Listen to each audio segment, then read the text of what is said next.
start us off. Well, this week we were going to discuss an influential album, correct? Yeah, you said to pick one movie and one album, and I picked a movie, but like if I'm being completely honest, I'm more interested in talking about the album. But Okay. I'll let you go because I tend to ramble when it's my turn, and I go on long-winded things, and I think this should be about both of us, and I genuinely do care. So I just feel like I would rather listen first before I go on a tangent that just never stops and probably leads into something that has nothing to do with what I'm talking about to begin with. Well, there was a lot of choices and a lot of really low-hanging fruit. Like, there were a lot of quick go-tos, Pearl Jam's debut, Counting Crows' debut, but I decided not to go that way this week. I won't say this was the first punk album that I ever got, but it was pretty close. Which would be Bad Religion's Recipe for Hate. Okay. Which was released in June 4th, 1993. Which would have made me a sophomore in high school. Recipe for Hate, right? Yeah. Yep, Recipe for Hate. Recipe for Hate was kind of like the gateway to me to getting into much more political punk, much more hardcore punk. Because, fuck, dude, it's the only album I've ever listened to where you need to get out a thesaurus to understand half the words that Dr. Greg Graffin uses, being a PhD and all. From there, the biggest song that most people know from them, especially off that album, would be American Jesus. Great track. Going back to Pearl Jam, Eddie Vedder actually has a cameo on this album and does a duet with them, which is really weird, but it works very well. But the album, and especially the song American Jesus, just criticizing how America thinks it's better than everyone else because it believes in Jesus. I don't know how well you know this album or if you know this album. I'd be honest, I just added it to my Spotify as I was talking to you. So, I'm just going to read a quick lyric from American Jesus. I remember being at a show with my buddy James and being in the middle of the pit and just singing the lyrics, screaming the lyrics at each other. Here's a great line. I feel sorry for the Earth's population because so few live in the USA. At least the foreigners can copy our morality. They can visit, but they cannot stay. Only precious few can garner the prosperity that makes us walk with renewed confidence. We've got a place to go when we die, and the architect resides right here. That's an average Bad Religion line. It's not a bad line. No, and it's just... And it's like the chorus is, we've got the American Jesus bolstering national faith. We've got the American Jesus overwhelming millions every day. It's just such a great, great album. And that song was the track that really hooked me. But the whole album is so fucking good. Funny side about Pennywise. So Pennywise is one of our subscriber, James's favorite bands. And when I say favorite band, it's probably his favorite band other than Garbage. So his musical taste is pretty varied. Pennywise's biggest song is Bro Hymn. Everyone knows Bro Hymn. Okay.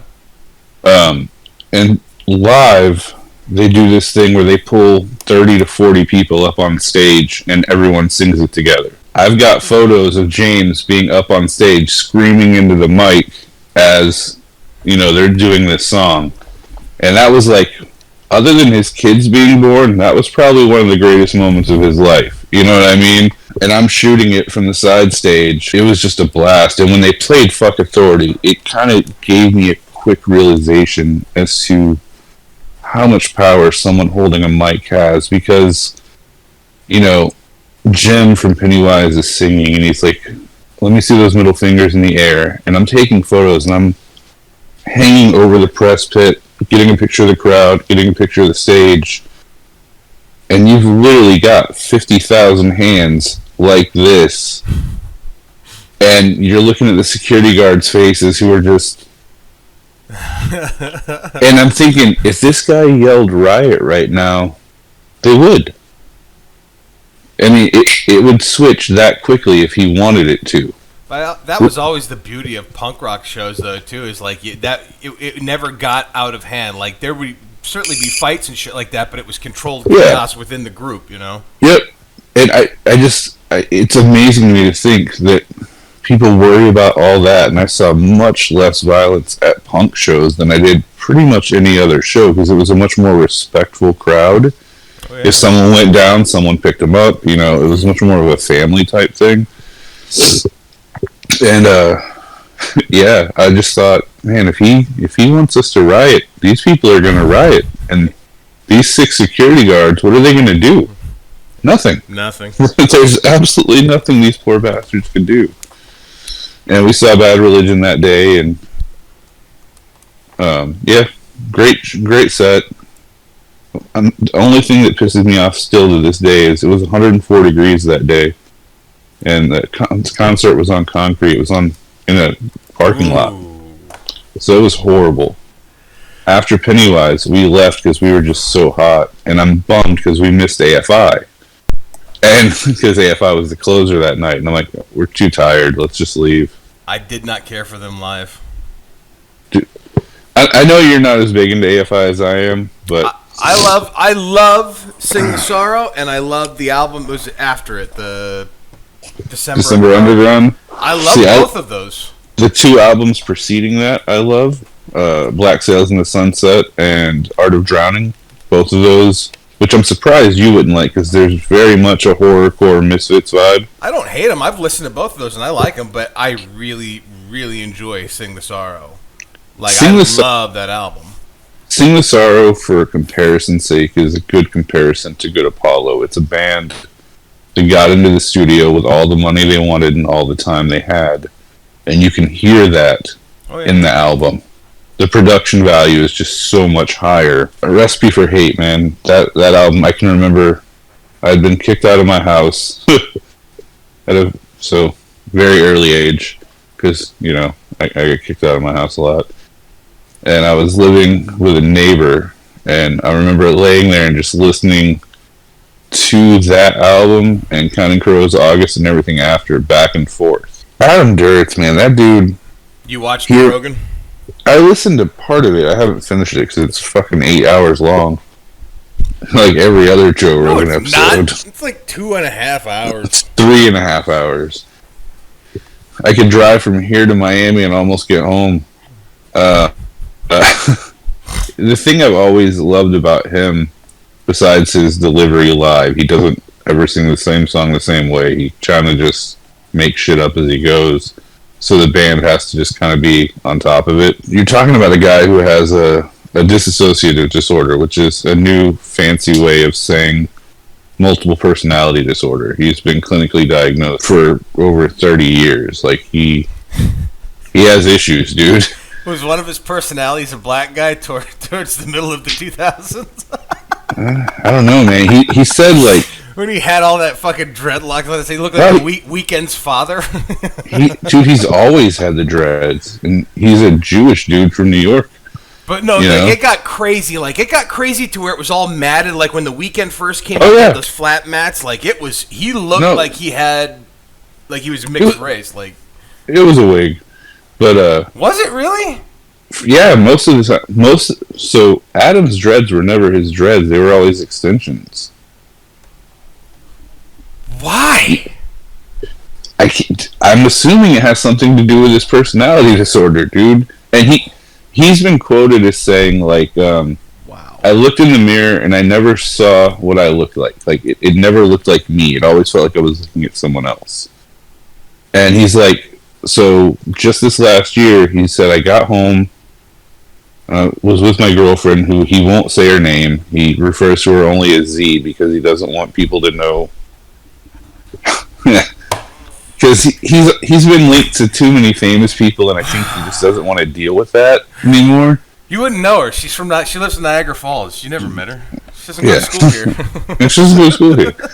But so he got home from tour. She was asleep, and then he walked into the bathroom, and again, with his dreads being weaved into his own hair, he was like, I'm done with this. And he just shaved it all off and shaved his head. She woke up and she's like, I went to sleep with a man with dreads and I woke up with a bald-headed dude. I don't know what just happened, but alright.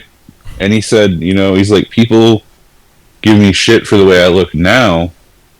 He's like, but it's the first time, he's like, where I feel like I'm looking at who I actually am, and it's kind of freeing being able to walk down the street and not having people know who I am and immediately recognize me. Well, I was watching the clips from the JRE episode on YouTube where they talk about like the music video for Mr. Jones and how he dances in it, and in that video he's clean, as clean shaven as you can be. He's got a little shadow, but you look at that, you look at that video, and then you look at him on Joe Rogan, and you're like, I feel like I'm being hoodwinked. Like it's not. I feel like I'm looking at Gallagher too. Like, hey, I'm the same guy that smashed the watermelon. Like, it doesn't look like him at all.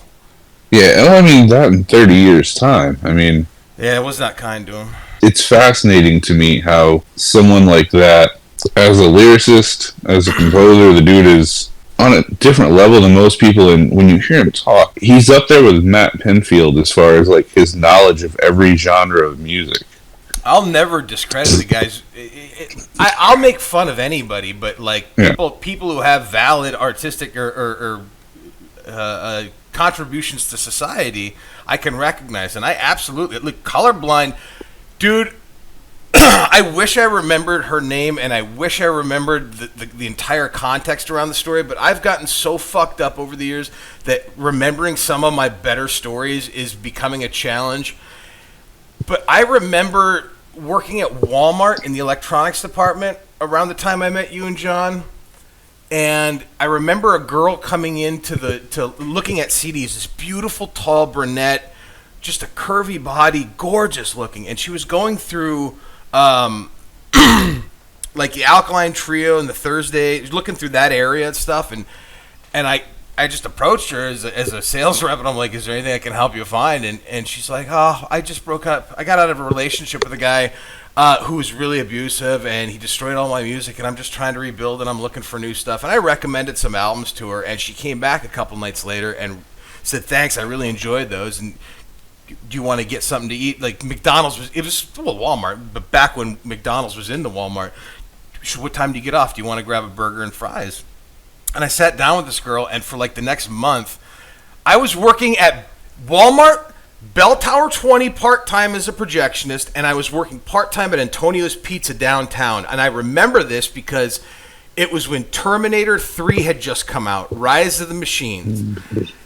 And I've been talking to this girl for a month, and I really liked her, but as I got to know her, I realized just how fucked up she was. Like, the guy was abused. Like, she was living in a halfway home over by Page Field for battered women, And she was cagey, and I can't blame her. I don't know what I'd be like after getting out of a situation like that. But she was all over the map. But I was one of the like we were back then. Like, I can fix her with love and positivity. I'm a hopeless romantic, all that stupid shit. And I remember the first instance of me realizing, like, I can't handle this particular person was when we went to go see Terminator 3 Rise of the Machines, and she wouldn't shut the fuck up through the whole movie. And like 40 minutes in, I turned to her and I said, she kept going like, so what's going on? And I looked at her and I said, it's opening weekend, and we're watching a movie that neither of us have ever seen. I have no idea. Shut up. And that was like the last time she stopped calling me after that. But the reason I bring her up in conjunction with Counting Crows is I remember at one point I was working at Walmart and we were still talking, and she called me on my cell phone, and she said that she was going to kill herself. She was going to leave the state and kill herself in Georgia or some shit like that. And I remember like I don't know what I thought, but I remember looking at my supervisor and be like, I gotta go, man. Are you coming back? I don't know. And I took my blue smock off and threw it on the ground. I'm not kidding you, Bob. I remember driving down Ortez from Walmart, listening to Colorblind on repeat like a fucking asshole, man. Like, I remember hearing the piano of Counting Crows Colorblind, thinking to myself, I'm going to save this girl. And then, like, a month and a half later, I was like, wow, I'm a fucking moron, dude. It happens, dude. I've been there. I'm sorry, I didn't mean to derail. I told you that was going to happen.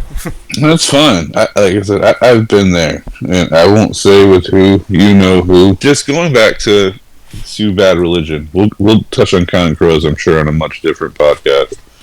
But the songs that I think will stick out to you, just knowing you, are track 1, track 2, track 3, possibly 7 and 10 and 11 and 13. And the average, it's a punk album. The average song length is 246. You know what I mean? Yeah. It's a 14-track album with a total length of 37:33. Its average score at the time was 3 out of 4 stars or 4 out of 5 stars, depending on who was reviewing it. It was the last album they released on Epitaph before they went to a major. They signed to Atlantic after that, and then they returned back to Epitaph in 2001. I've owned so many. I can't say I've owned every Bad Religion album because I wasn't buying albums in 1979 when I was 2. But I've pretty much kept up with every album as they've come out, and there was really only one Bad Religion album that I completely didn't enjoy. That was called No Substance, and the picture on the front is like a cam girl and the 1-800 number, and it's still to this day my least favorite Bad Religion album, more so than their Christmas album. That's right, Bad Religion made a Christmas album mocking the idea of Christmas by singing Christmas classics. I just thought that was hilarious. Is it a great album? No. Is it better than Mariah Carey's Christmas album? Yes.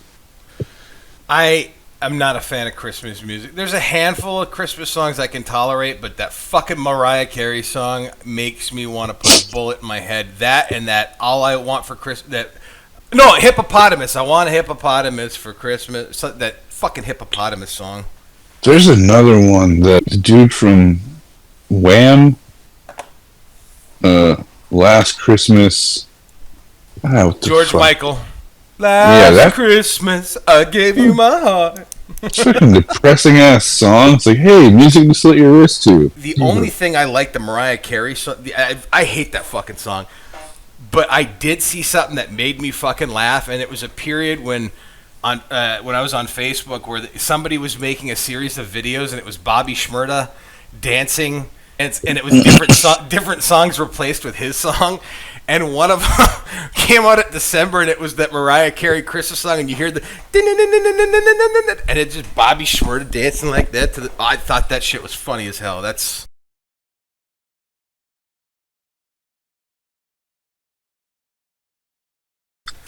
So I'm going to give you a track listing to okay. Christmas songs. That's literally the name of Bad Religion's Christmas songs. It's Christmas songs. Track 1. Hark the Herald Angels Sing. Track 2, O Come All Ye Faithful. Track 3, O Come Emmanuel. Track 4, White Christmas. Track 5, Little Drummer Boy. Track 6, God Rest Ye Merry Gentlemen. Track 7, What Child Is This? Track 8, Angels We Have Heard on High. And track 9, American Jesus. I have a huge love for Bad Religion dating back, for me, to 1993, and then I discovered a lot of their music from, obviously, before then. That's when it started for me. That was the first album I got from them. What's your album? My album, I went through a gamut of music this week, where I like I told you, like this is gonna be my pick. At one point, Say Anything was gonna be my pick. Real Big Fish, A Best for Us was gonna be my pick. Medicine, dude, I've been on a Foo Fighter kick. I know you've been on a very big Foo Fighters kick.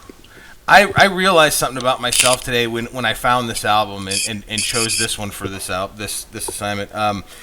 When I run, I'll be honest, like lifting weights, I haven't done in a few days, and I'm going to get back to it, but I have found a real love for running, and I find that when I get up at like 4:35 and I go out and do it, I get really high, and I'm not glorifying what I do or trying to be cool or that, but like I found what works for me is an incredible motivational tool, and it's become really well for me in my mental health.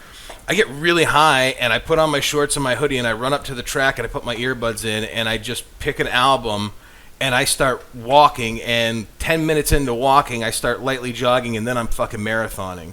And Foo Fighters is a big fucking thing that I love just getting baked and running to. It all the endorphins start to release, and I found that like all the frustrations from work and my everyday life, like that's the time when I get to think about them, and I try and pull everything apart and try and figure out how I can solve problems, stuff I'm having issues with people with a person at work. So running for me and listening to music, just it helps me empty all that shit out and figure it out. And my go-to is Foo Fighters. Damn near any Foo Fighter album is fantastic to run to, but this morning I chose an album I hadn't listened to in a while, and it was Andrew WK's You're Not Alone, his last full-length release. And I'd always enjoyed Andrew WK's music. And then you found out he was marrying Kat Dennings, and you were like, way to go, Andrew WK. I forgot he was marrying her. I'm so happy. I'm so happy for him. Yeah, I am too. Like, let me tell you, this guy, I got to be honest with you. I talked to my old boss in Florida today because of this album coupled with, you have to understand something. This is why I said I'm going to ramble, man. I'm going to try and edit this to be cohesive because I don't think it's going to come off cohesive. But HBO Max, I'm going to try and make this make sense. HBO Max put out a documentary recently called Crime of the Century.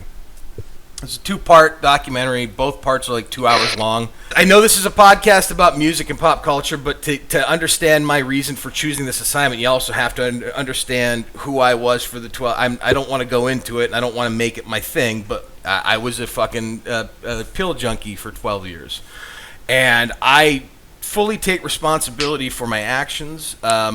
I wanted it. I'm not denying. And for a long time, my dad used to say to me, you know, there's a lot of lawsuits going on with Purdue Pharma. You might be able to get some money for what happened to you. And I never really thought twice about it because I actively sought that life. I actively lied to doctors to get prescriptions.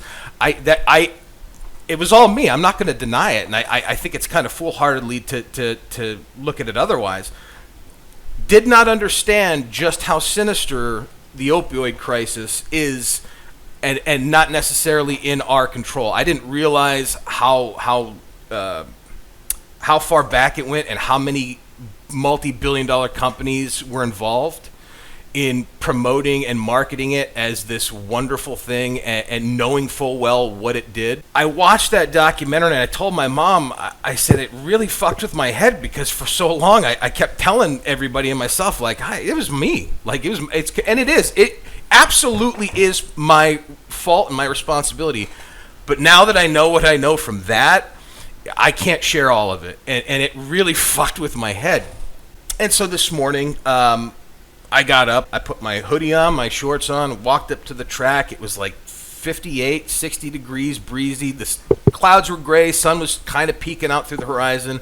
And I was looking, what am I going to listen to? Andrew WK, You're Not Alone. I remember this album being really inspiring when I started my weight loss last year. I start listening to the album. Amongst the music of the album, there are 3 spoken word tracks that he wrote himself. It's just his thoughts. And what I love about him, and I love about this, him as a whole, but this album in particular, is how inspiring he is and how positive he is to somebody who's been through shit like that or understands people who've been through certain shit. I was listening to a song, it's track 3, it's called Ever Again. And I'm jogging on the track and the song comes on, and the lyrics for the song, the hook is, they say that nobody changes, but I'm living proof that they do, because I found the answer and you could find the answer too. They made me think I was crazy and that the fate wants you to stay.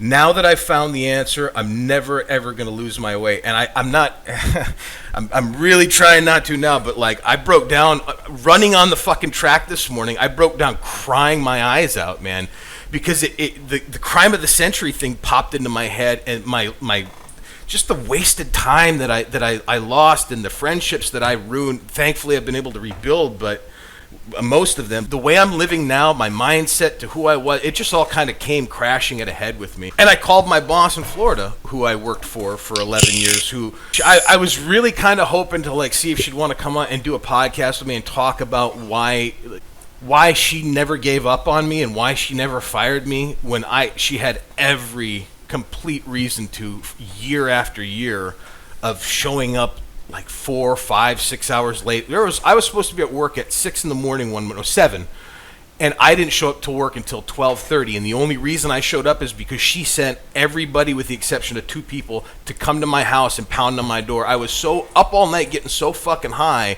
that I fell asleep and slept through all my alarms. And they thought I was dead, and I rushed to work, and she let me finish my day. She would constantly pull me in and ask, like, what do you want out of life? You know what I mean? Like, so I called her when all of this came crashing this morning. I called her because I hadn't heard from her since COVID started, and I got concerned, and I had a nice hour-long conversation while I was walking on the track with her, and she kind of put me at ease. But I also realized, like, it's funny how you get older and time gets away from you. The last time I talked to her, we had a wonderful 2-hour conversation that was completely cognitive, and now I could tell, like, talking to her, like, she was misremembering things, kind of stumbling on stuff. Her husband's dealing with an infection right now, and he's in the hospital, and I'm just like, I can't ask her to try and remember to boost my ego and talk about me and shit, like, and come on a podcast. But that album really is just one of the greatest albums I've ever. If you're a person who's wanting to change your life, if you're looking to better yourself, you really cannot ask for the inspirational spoken word tracks alone. And I'm going to end with this, because there's a track on the album called Confusion and Clarity, and it's just him talking in the midst of all the doubt, all the uncertainty, all the frustration, all the confusion. We must never lose sight of the parts of life that we're absolutely clear about, the parts of life that bring us undeniable and reliable joy. These are sacred. They give us strength, they give us pure physical and emotional energy, and that purely good feeling that tells us that life really is worth living, even when it's hard. The truest part of ourself is found inside the clarity of this feeling. The feeling is the life force. It lives inside the undeniable love that we have for the people and aspects of life that bring out the best we have to offer. Let this love define us. Let our spirit be fortified by this loving clarity. This love is our destiny, and our ultimate quest is to protect it, to amplify it, and to rejoice in sharing its power with all the world. When I started researching this album and reading those lyrics, dude, the dude's from Michigan. Like, I fucking love the guy, man. Like, I can't. He follows me on Twitter. God damn, I hate you. I'm not on Twitter, but I just wanted to break up that moment because it was getting a little heavy for you. Sorry, man. But yeah, so I'm gonna let him know about this podcast. Maybe he'll listen to it. How the fuck is he following you on Twitter? He's been following me on Twitter for like 3 years now. Have you met him? No. What the fuck is wrong with you? Who are you? Are you a Skrull? Why does Tay Diggs follow me on Twitter? There's certain things I don't understand. Tay Diggs follows you? What the fuck, yes. Dude? I don't know, dude. I don't get it. Who are you? I think sometimes people's PR teams just reach out and they're like, oh, let's follow this person. And through all the nonsense I've tweeted in the last years, Tay Diggs and Andrew WK are still there. They may have me muted, but they're still there. Andrew WK is without question, along with I'm not even just gonna say Foo Fighters. I'll say Foo Fighters because they absolutely are like on my heavy rotation list. But like Andrew WK and Dave Grohl, two living artists that I would like to see live and I would like to meet. I mean, if I don't meet them, it's not gonna kill me. It would suck, but like I definitely would like to see both of those guys perform live. That video I sent you, was it yesterday? The drummer is amazing. Jesus Christ, dude. They do that with so many fans. I know. I love it. But just the way he responded to that particular drummer, he was just like... You know the song. I know all the songs. Yeah. And like 4 times he's like, this motherfucker can play. Jesus. You know, and somebody in the comments was like, that dude and Kiss guy should start a band. That would be awesome, man.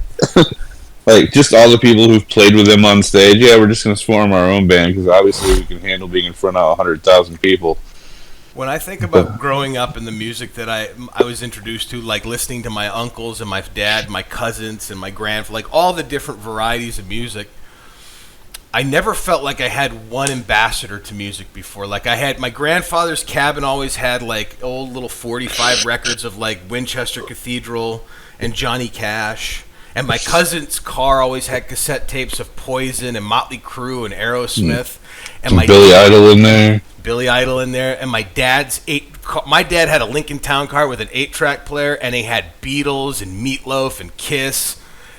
And I think for our generation living now, our age group, I think Dave Grohl is the multi-ambassador to all of the wonderful music that we've loved and that has inspired us and that is still being made.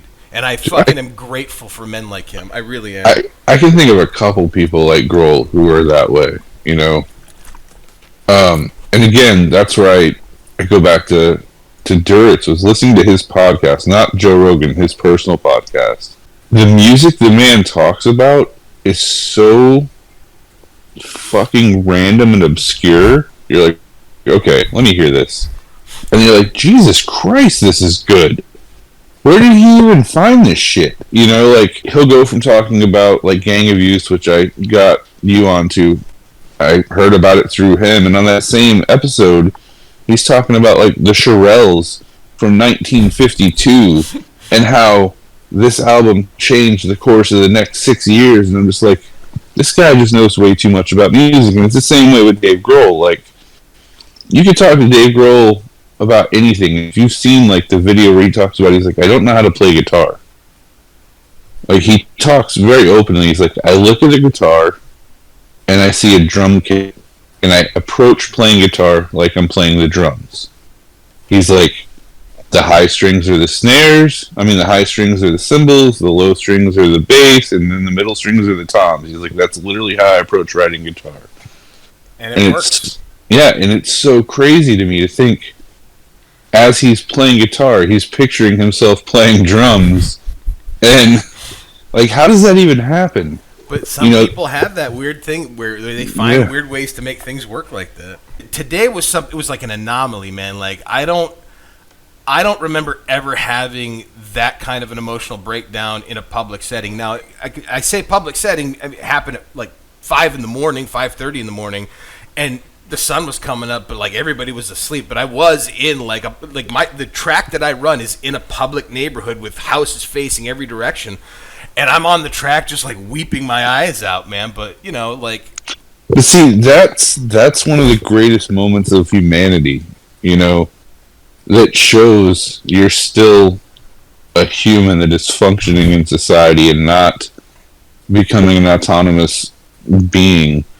Yeah, when you can still feel... there's so many lyrics that I could go to just for that purpose, but it's like, the amount of my brain... I've often wondered this, the amount of my brain that's taken up by lyrics. It's such a huge percentage of my brain. I'm going to read you a refrain. It's not even a refrain, that's not the right word. The first, I guess, verse, pre-chorus of a song that kind of makes me think about what you were just talking about with Andrew WK. Mm-hmm. This is, again, by Bad Religion off that album. The song is called Struck a Nerve.